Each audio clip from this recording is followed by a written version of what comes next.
सालों से यहाँ पे है और क्यों लगा है? लगभग 10 साल से ये बोर्ड लगा हुआ है यहाँ पे, बल्कि 10 साल से भी थोड़ा बहुत समय ज्यादा हो गया होगा। यहाँ मुसलमानों की आबादी लगभग आज 95% है। हिंदुओं की आबादी यहाँ केवल 5% है। और ये जो मंदिर है आसपास के सारे गांवों की कुल देवी का मंदिर है। भारत के सबसे प्राचीन मंदिरों में से ये मंदिर एक है। तो यहाँ हमारी बहन बेटियां आती हैं पूरे क्षेत्र से और उनका शिकार करने के लिए मुस्लिम गुंडे आते हैं। मुस्लिम गुंडे, आप सब पर जरा ध्यान दीजिए।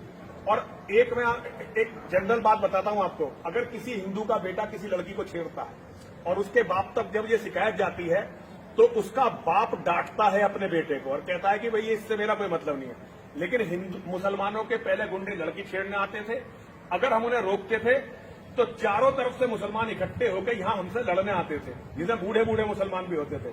उनसे परेशान होकर हमने यहाँ ये बोर्ड लगवाया कि मुसलमानों का प्रवेश इस मंदिर में वर्जित है।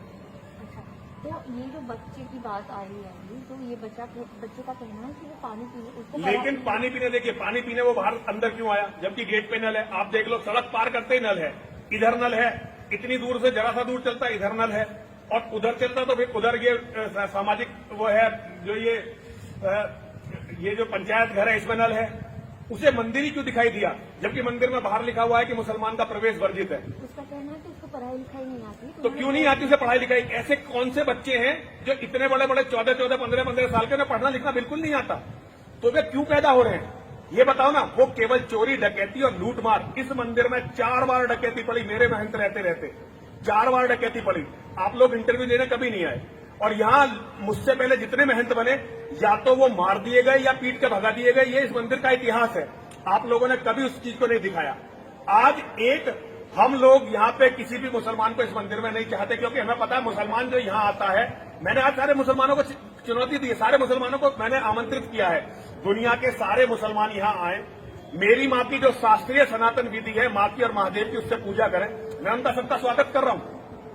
और अगर वो ये चाहते हैं कि ठीक है नहीं हम तो अपनी पूजा से, तो पहले मुझे अपनी मस्जिद में आमंत्रित करें, मैं उनकी मस्जिद में जाकर हवन यज्ञ करता हूँ और उसके बाद फिर जो है मैं उन्हें अपने मंदिर में आमंत्रित करता हूँ। लेकिन अगर वो चाहते हैं कि मेरी बेटियों का शिकार करने के लिए इस मंदिर में आएंगे, मेरे जीते जी नहीं होगा, नहीं होगा। अगर वो चाहते हैं कि देव प्रतिमाओं को अपमानित करने के लिए इस मंदिर में आएंगे, मेरे जीते जी नहीं होगा। और अगर वो सोचते हैं कि मेरी रेकी करके मुझे मार देंगे, ये भी बहुत मुश्किल है, इतना आसान नहीं है ये भी। तो ये सारी चीजें हैं। हम 24 घंटे जान के खतरे में रहते हैं। यहाँ पीएफआई हमारा कत्ल करना चाहती है, यहाँ ओवैसी की पार्टी के लोग हमारा कत्ल करना चाहते हैं। हमारी 20 एफआईआर हैं। हमारे यहाँ पंचायत करके मुसलमानों ने ये कहा था कि कुछ भी करके इसे मार दो, और जब मुझे नहीं मार पाए तो उन्होंने डॉक्टर बीएस तोमर को मारा, पूरी दुनिया के सामने, सीसीटीवी कैमरे के सामने आया, सामने मारा। मैंने क्विंट को कभी इस पर कोई डॉक्यूमेंट्री बनाते नहीं देखा। तो मुझे बड़ा दुख होता है जबकि आप झूठी घटनाओं को लेकर हिंदुओं को बदनाम करने के लिए मंदिरों तक पहुंच जाते हैं, लेकिन जो सच्ची घटनाएं होती हैं उन पर कभी ध्यान नहीं देते। ये झूठी घटना कैसे है? झूठी घटना कैसे नहीं है ये? झूठी घटना उसने कहते, हर चोर पिटने के बाद यही कहता है कि मैं इस काम के लिए आया था। हमारे बच्चों ने उसे मारा है, क्योंकि हमारे बच्चे आने वाले हर मुसलमान को सच्ची निगाह से देखते हैं। हमें इस मंदिर में पत्रकार भी मुसलमान नहीं चाहिए, सरकारी अधिकारी भी मुसलमान नहीं, हमें कोई मुसलमान इस मंदिर के अंदर किसी कीमत पर नहीं चाहिए। और ये सारे प्रशासन शासन को पता है, ये सारे पत्रकारों को पता है, ये डांसने के एक बच्चे को पता है कि इस मंदिर के अंदर जाएंगे तो आप ऐसे नहीं आ सकते, क्योंकि हम उनसे डरे हुए हैं, भयभीत हैं। और ये जो बंदूकें इतनी सारी दिखाई दे रही है ना, केवल मुसलमानों के डर से है इतनी बंदूकें। हमें बंदूकों का शौक नहीं है, हमें एक एक पैसा भीख पे लाना पड़ता है, हमें 15-15 बॉडीगार्ड रखने पड़ रहे हैं, 15-15 शार्प शूटर रखने पड़ रहे हैं, केवल इसलिए कि ये हमारा कत्ल करना चाहते हैं। पिछली साल यहाँ का विधायक असलम चौधरी, उसके बेटे को पीटा था हमने, लड़की छेड़ रहा था यहाँ पे घुस के मंदिर में, तब तो क्विंट ने नहीं करा, न वायर ने, वो भी तो नाबालिग ही था, वो भी तो नाबालिग था।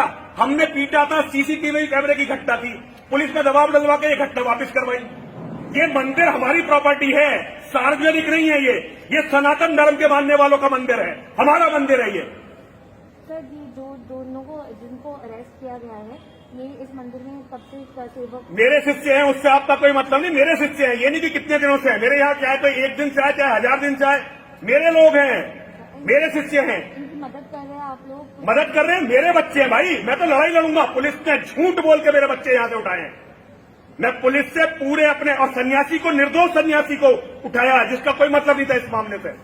पूरी लड़ाई लड़ूंगा पुलिस के खिलाफ भी, और जो भी सामने आएगा लड़ूंगा।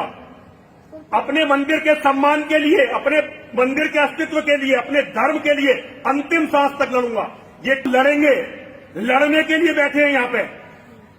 सर कुछ लोग अभी फेसबुक पे, आपके शिष्य में आपके फॉलोअर्स हैं, अभी फेसबुक पे मनीष त्यागी और एक और मैंने आपको दिया है, उन्होंने कहा है कि हिंदुओं को एक साथ आने के लिए यहाँ पे इनकी मदद करने के लिए, तो ये ऐसा कुछ हो रहा है? हाँ, हो रहा है, बिल्कुल बिल्कुल हो रहा है। हमें ये सारी बातें रखनी पड़ेंगी ना कि मीडिया के फर्जी लोग जो विदेश से फंडेड हैं, जो मुसलमानों से फंडित है, जो जिहादियों से फंडेड है, वो बिना मतलब इस मंदिर को टारगेट कर रहे हैं, बिना मतलब इस मंदिर को टारगेट कर रहे हैं। अरे हम तुम्हारी मस्जिदों में नहीं जा रहे, हम तुम्हारी लड़कियों को छेड़ने नहीं जा रहे, हम कहीं नहीं जा रहे। तुम्हारा क्या अधिकार है हमारे मंदिरों में आने का? कोई अधिकार नहीं है। और आना चाहते हो तो ठीक है ना, बराबरी पे आओ, तुम हमें बुलाओ, हम तुम्हारे पास जाते हैं। तुम आओ ना, हमारे यहाँ माँ की पूजा करवाते हैं, महादेव की पूजा करवाते हैं, हमें बुलाओ, हम जाके वहां पे पूजा करके आते हैं। यहाँ बेटियों को छेड़ने के लिए नहीं आने दूंगा मैं किसी को, कोई चांस नहीं है इसका। ये बच्चा जो आया था, बच्चा नहीं था वो, बच्चा नहीं था वो। ऐसे ही लोगों ने यहाँ डॉक्टर वीएस तोमर को मारा है, नाबालिग लोगों ने। नाबालिग लोग हत्या करते हैं यहाँ पे, और ये इस्लाम के जिहादी उन्हें सिखा रहे हैं। ये बच्चा बच्चा मत करिए यहाँ पे।